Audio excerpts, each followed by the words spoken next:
Baik, Assalamualaikum warahmatullahi wabarakatuh. Perkenalkan nama saya Rapi Muhammad Ramadan dengan NPM 2310086 dari kelas B, kelas Hukum Asuransi yang diampu oleh dosen Dr. Hajah Tuti Rastuti SHMH. Di sini saya akan memaparkan jurnal nasional yang berjudul Analyzing Legal Dimension of Product Scandal in Indonesian Insurance Distribution Mis-Selling Unit Linked Case.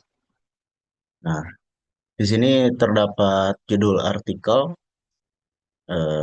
judul artikel ini Analyzing Legal Dimension of Product Scandal in Indonesian Insurance Distribution Mis-Selling Unit Linked Case, yang ditulis oleh dua orang. Yang pertama ada Pramaisela Arinda Putri dan Yanri Radi Anadi. Lalu afiliasinya adalah Islamic University of Malang. Nama jurnalnya sendiri adalah Kanun Jurnal Ilmu Hukum, volume dan nomornya itu volume 26 dan nomornya nomor 3. Tahun terbitnya pada Desember 2024.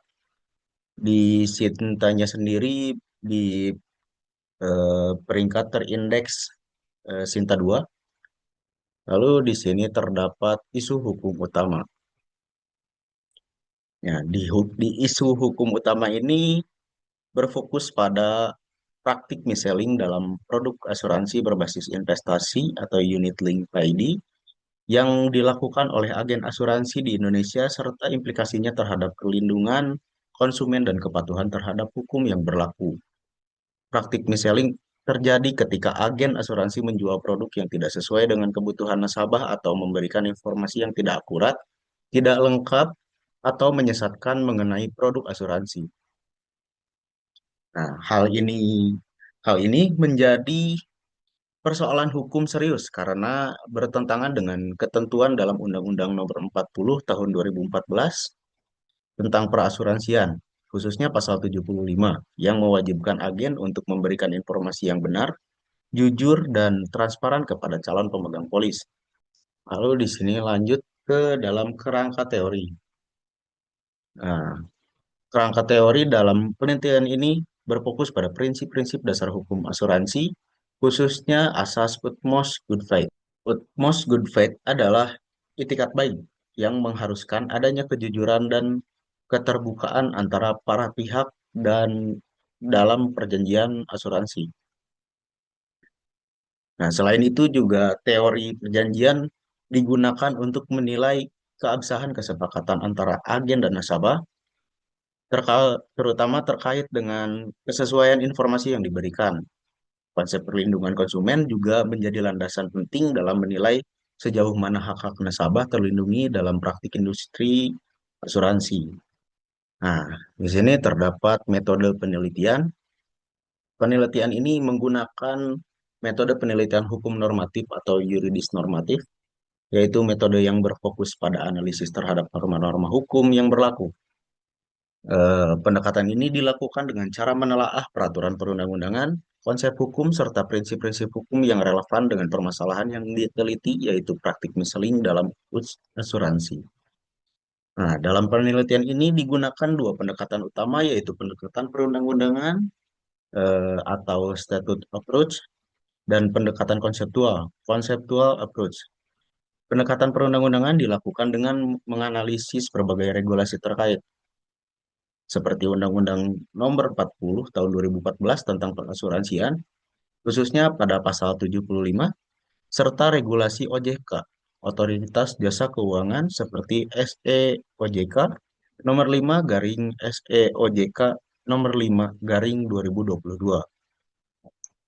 Nah, temuan utamanya itu eh, dalam penelitian ini menunjukkan bahwa praktik mis-selling dalam industri perasuransian di Indonesia masih marak terjadi dan menjadi salah satu penyebab utama menurunnya kepercayaan masyarakat terhadap industri asuransi. Praktik ini melibatkan agen asuransi yang tidak memberikan informasi yang benar, lengkap, dan transparan kepada nasabah sehingga terjadi ketidaksesuaian antara produk yang dijual dengan kebutuhan nasabah. Nah, penelitian ini juga menemukan bahwa praktik tersebut secara jelas melanggar ketentuan pasal 75 Undang-Undang Nomor 40 Tahun 2014 yang mengatur kewajiban agen untuk memberikan informasi yang akurat. Selain itu, ditemukan banyak agen yang tidak memiliki kompetensi atau sertifikasi yang memadai, sehingga meningkatkan risiko terjadinya pelanggaran. Lalu temuan lainnya ada juga kelemahan dan dalam pengawasan dan implementasi regulasi oleh OJK. Nah, di sini masuk ke dalam tahap analisis kritis mahasiswa. Secara kritis, penelitian ini menunjukkan bahwa permasalahan mis-selling bukan hanya disebabkan oleh perilaku individu agen, tapi juga oleh kelemahan sistemik dalam regulasi dan pengawasan. Regulasi yang ada sebenarnya sudah cukup komprehensif, namun implementasinya masih lemah. Hal ini menunjukkan adanya gap antara norma hukum dan praktik di lapangan. Nah, selain itu juga penelitian ini mengkritik peran OJK yang dinilai belum optimal dalam melakukan pengawasan, meskipun telah mengeluarkan berbagai regulasi. OJK dinilai belum mampu menekan angka pelanggaran secara signifikan. Nah, penelitian ini juga menyoroti adanya literasi keuangan masyarakat sebagai faktor utama yang membuat nasabah rentan terhadap mis-selling. Oleh karena itu, upaya peningkatan literasi keuangan menjadi sangat penting dan dari sisi industri, penelitian ini juga mengkritik sistem insentif yang mendorong agen untuk lebih fokus pada penjualan daripada kepentingan nasabah. Nah, relevansi terhadap materi dalam RPS. Jurnal ini sangat relevan dengan materi yang ada dalam RPS mata kuliah hukum asuransi eh, dengan beberapa pokok pembahasan antara lain sebagai berikut. Nah, yang pertama itu jurnal ini membahas dasar-dasar hukum asuransi, seperti fungsi asuransi sebagai manajemen risiko, serta perjanjian asuransi. Nah, dalam jurnal ini di dalamnya terlihat bahwa fungsi asuransi sebagai perlindungan risiko yang berjalan optimal akibat penyimpangan dalam pemasaran produk.